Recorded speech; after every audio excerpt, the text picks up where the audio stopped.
दोस्तों आज के इस वीडियो में हम आपको यहूदी धर्म का पूरा इतिहास बताने वाले हैं, यानी कि यहूदी धर्म इस दुनिया में कब और कैसे आया और यहूदी धर्म और इस्लाम के बीच किस बात को लेकर विवाद है, यानी कि यहूदी धर्म और इस्लाम धर्म के मानने वालों में किस बात की दुश्मनी है। इन सब बातों की जानकारी हम आपको आज के इस वीडियो में देने वाले हैं, इसलिए आप इसको आखिर तक ज़रूर देखें और अगर आपको वीडियो अच्छा लगे तो मेहरबानी करके अपने दोस्तों में शेयर भी कर दें ताकि और भी लोगों तक यह जानकारी पहुँच जाए। तो चलिए दोस्तों शुरू करते हैं। दोस्तों यहूदी कौम दुनिया की एक ऐसी कौम है जो आबादी के लिहाज से भले ही बहुत कम है, मगर इस दुनिया में तरक्की करने के मामले में यहूदी सबसे आगे हैं। और आज अगर यहूदी धर्म के लोग अपना सबसे बड़ा दुश्मन अगर किसी को मानते हैं तो वो है मुसलमान। इसी तरह से दुनिया भर के मुसलमान अगर किसी को अपना सबसे बड़ा दुश्मन मानते हैं तो वो है यहूदी धर्म यानी कि इजराइल। क्योंकि दोस्तों यहूदी यानी कि बनी इसराइल ये नबियों की औलादे हैं। यह वो कौम है जिसको अल्लाह ने तमाम जहां वालों पर फजीलत अता की थी, इनको हर तरह की नेमतों से नवाजा था, मगर इन्होंने बार बार अल्लाह की नाफरमानियाँ की, नबियों का कत्ल किया, अल्लाह के हुक्मों को तोड़ा, अल्लाह के दीन में नए नए फिटके बनाए, बातिलों के साथ याराना किया और हक परस्तों की मुखालफत की। और यही नहीं बल्कि यहूदी धर्म के लोग एक दूसरे को गुनाहों से भी नहीं रोकते थे। इनके उलमा और दीनदार लोग भी इनको बुराई करने से नहीं रोकते थे, बल्कि वो भी इनके बुरे कामों में शामिल होते थे। ये लोग हक को छुपाते थे और बुराई को आम करते थे। ये लोग अल्लाह के हक हलाल को हराम और हराम को हलाल करते थे, जिसकी वजह से अल्लाह इनसे सख्त नाराज हुआ और इन पर जिल्लत और रुसवाई को थोप दिया। फिर अल्लाह ने इन पर तरह तरह के अजाब नाजिल किए। दूसरी कौमों से इनका कत्ले आम करवाया और इनको टुकड़ों टुकड़ों में बांट दिया गया। 72 फिरकों में बंटे हुए ये यहूदी तकरीबन 2000 सालों की गुलामी और बदतरीन जिंदगी को गुजारने के बाद ये कौम एक लानत बन चुकी थी। हर कोई इनसे नफरत करने लगा था। इनको अपने अपने शहरों से बेदखल किया जाने लगा। मुल्कों मुल्कों में बिखरे ये जलील और रुस्वा लोग 1896 में एक जगह पर वापस इकट्ठा होने लगे, जिसको आज इजराइल के नाम से जाना जाता है। चलिए अब आपको यहूदी धर्म का पूरा इतिहास बताते हैं, यानी कि किस तरह से एक छोटी सी यहूदी कंट्री करोड़ों मुसलमानों के बीच में फिर से आबाद हो गई, जिसको आज ज़्यादातर मुस्लिम देश कबूल करने से भी इनकार करते हैं। और ऐसी कौन सी बात है जिसको लेकर यहूदी धर्म और इस्लाम के बीच में लड़ाई चल रही है और दोनों एक दूसरे से नफरत करते हैं। दोस्तों आप जिस दीवार को देख रहे हो, इस दीवार को दीवार गिरिया कहा जाता है, जिसको इंग्लिश में वेस्टर्न वॉल के नाम से भी जाना जाता है। इस दीवार को यहूदी धर्म में वो इज्जत और अहमियत हासिल है जो अहमियत और इज्जत मुसलमानों में खाना काबा को हासिल है। यहूदियों की यह दीवार हेकले सुलेमानी महल का बचा हुआ थोड़ा सा हिस्सा है। पिछले 2000 सालों से लगातार सारे यहूदी इस दीवार के पास आते हैं और इस पर अपना सर मार मार कर रोते हैं। यही वजह है कि इस दीवार को दीवार गिरिया कहा जाता है, क्योंकि गिरिया का मतलब रोना ही होता है। अब आप सोच रहे होंगे कि यह हेकले सुलेमानी क्या है और सारे यहूदी यहाँ आकर रोते क्यों हैं, तो इसके लिए हमें यहूदी धर्म के इतिहास में जाना होगा। दोस्तों ये हेकले सुलेमानी कोई अजीब चीज़ नहीं है, बल्कि यह एक महल का नाम था। यह महल उस दौर में बनाया गया था जब दुनिया के सारे यहूदी कच्चा मकान बनाकर रहते थे, यानी कि खेमों में रहते थे। आप यूँ समझ लीजिए कि यह हेकले सुलेमानी यहूदियों के इतिहास का पहला पक्का मकान था।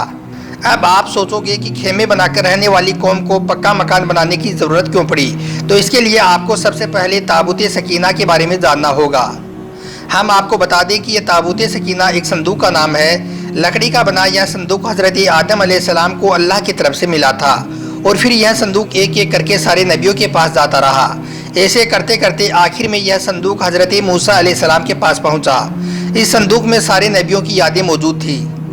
कासतुल अंबिया में लिखा हुआ है कि इस संदूक में हज़रत मूसा अलैहिस्सलाम का ऐसा मुबारक भी मौजूद था और साथ में हज़रत मूसा अलैहिस्सलाम पर नाजिल होने वाली किताब यानी कि तौरात की असली कॉपी भी मौजूद थी, यानी कि वही कॉपी जो अल्लाह की तरफ से हज़रत मूसा को दी गई थी।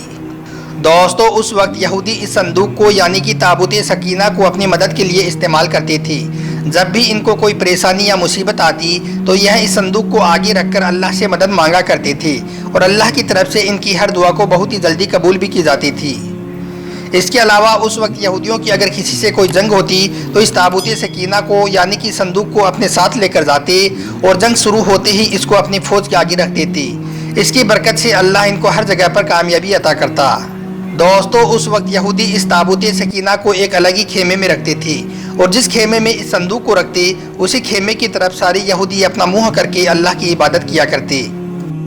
دوستو حضرت موسیٰ کے بعد یہ صندوق حضرت داؤد علیہ السلام کے پاس پہنچا، جنہیں عیسائی اور یہودی دھرم کے ماننے والے لوگ داؤد نہیں بلکہ ڈیوڈ کے نام سے جانتے ہیں۔ داؤد علیہ السلام اللہ کے ایک نبی ہونے کے ساتھ ساتھ ایک بادشاہ بھی تھے، لہٰذا انہوں نے اس وقت اپنے لیے ایک خاص محل بنوایا۔ جب ان کا محل بن کر تیار ہو گیا تو انہیں اچانک سے خیال آیا کہ میں خود تو اس پکے محل میں رہ رہا ہوں، جبکہ میری قوم کی سب سے قیمتی چیز تابوت سکینہ یعنی کہ وہ صندوق ایک کچے خیمے میں رکھا ہوا ہے۔ یہی سوچتے ہوئے حضرت داؤد علیہ السلام نے اس تابوت سکینہ کو محفوظ رکھنے کے لیے ایک اور محل بنوانا شروع کر دیا۔ ابھی اس محل کا کام ہونا شروع ہی ہو پایا تھا کہ حضرت داؤد علیہ السلام اس دنیا سے رخصت ہو گئے تھے۔ اس کے بعد ان کی جگہ پر ان کے بیٹے حضرت سلیمان علیہ السلام بادشاہ بنے۔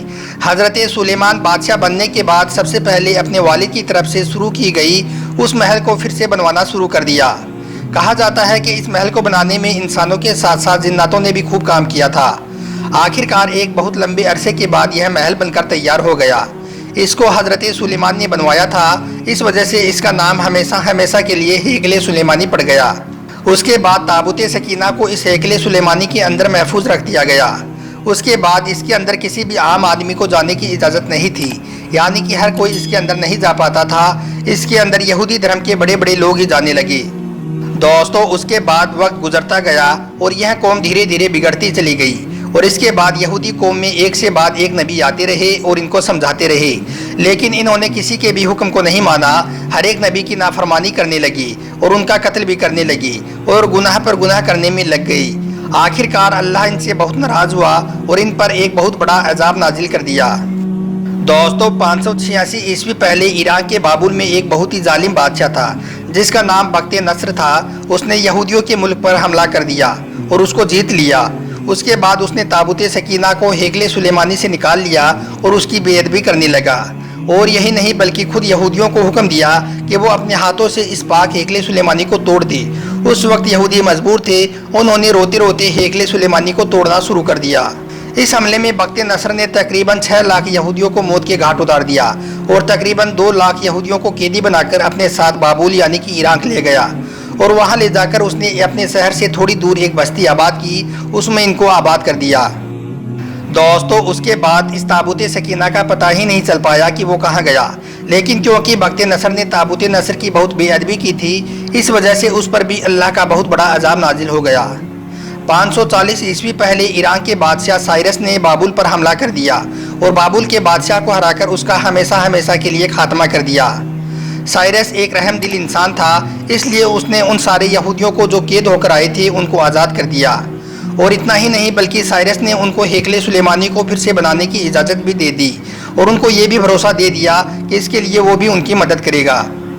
اس کے بعد بادشاہ سائرس کی مدد سے یہودیوں نے ہیکل سلیمانی کو پھر سے تیار کر لیا، لیکن اس بار اس کے اندر تابوت سکینہ نہیں تھا، اور نہ ہی آج تک یہ کسی کو پتہ چل پایا ہے کہ بخت نصر نے تابوت سکینہ کے ساتھ کیا کیا، وہ کہاں پر گیا۔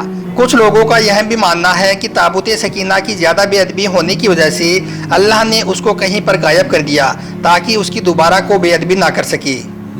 دوستو اس کے بعد یہودیوں پر ایک بار پھر سے اللہ کا عذاب نازل ہوا۔ اس بار روم کے ایک بادشاہ جس کا نام ٹائٹس تھا، اس نے ان پر حملہ کر دیا۔ ٹائٹس بخت نصر سے بھی زیادہ خطرناک تھا، جس نے ایک دن میں لاکھوں یہودیوں کا قتل کروانا شروع کر دیا۔